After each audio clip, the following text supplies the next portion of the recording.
ये कहानी अश्विन की है, जो कि एक व्यापारी था, जिस वजह से अश्विन का ज्यादातर वक्त ऑफिस में बीतता था। उसे अक्सर घर जाते हुए देर हो जाती थी और वो देर रात घर पहुंचता। ऐसे ही एक दिन ऑफिस में बहुत ज्यादा काम होने की वजह से अश्विन को काफी देर हो गई। उसे घर जल्दी जाना था, इसलिए उसने शॉर्टकट रास्ता चुना।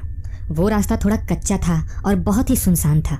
वो उस रास्ते पे चला जा रहा था, जो कि एक गाँव से होते हुए जाता था।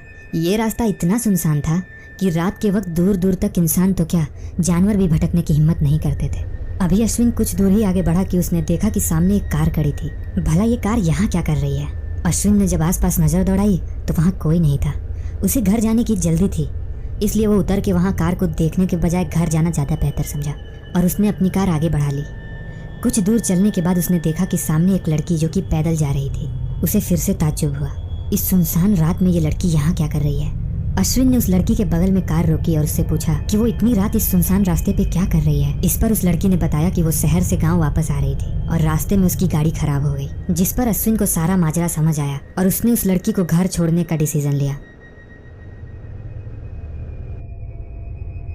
कुछ दूर पे एक मोड़ आने के बाद उस लड़की ने अश्विन को गाड़ी रोकने को बोला और कहा कि वो यहाँ से घर चली जाएगी। अश्विन ने गाड़ी रोकी और वो लड़की वहाँ से चली गई। इसके बाद अश्विन अपनी घर की तरफ आने लगा। रास्ते भर अश्विन उसी लड़की के बारे में सोचता रहा।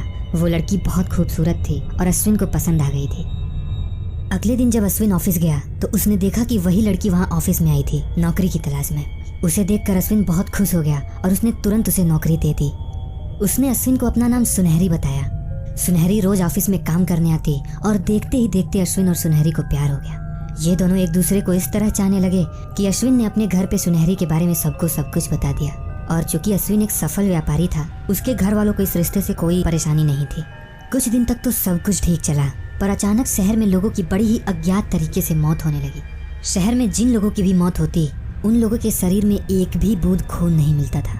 हर कोई इसी बातों का पता लगाना चाहता था कि इन हत्या के पीछे हाथ किसका है। कुछ लोगों का तो ये भी मानना था कि ये सब काम किसी पिशाच का है। कुछ दिन बाद जब एक बार अश्विन की माँ किचन में कुछ काम कर रही थी, तभी अचानक उन्हें बाहर से किसी के चिल्लाने की आवाज़ आई। जब खिड़की से उन्होंने देखा तो जो नज़ारा उनके सामने था, उसे देखकर सर से पैर तक वो कांप उठी। वहाँ सामने सुनहरी बेजान हालत में पड़ी हुई थी। अभी अश्विन की माँ कुछ समझ पाती, उससे पहले अचानक ही उनकी आंखों के सामने अंधेरा छाने लगा। शाम में जब अश्विन घर आया तो उसने देखा कि घर में सुनहरी और माँ दोनों ही जमीन पे गिरे हुए हैं। जब उसने दोनों को उठाने की कोशिश की तो सुनहरी की अभी भी सांस चल रही थी, पर उसके माँ की मौत हो चुकी थी। अश्विन इस बात से बहुत दुखी हुआ और वो वापस अपनी माँ के कमरे में आया। उस कमरे में उसने पाया कि उसकी माँ ने बिस्तर के नीचे कुछ छुपा के रखा था। जब अश्विन ने उसे निकाला तो वो एक चिट्ठी थी जिसमें कुछ चीजें लिखी हुई थी।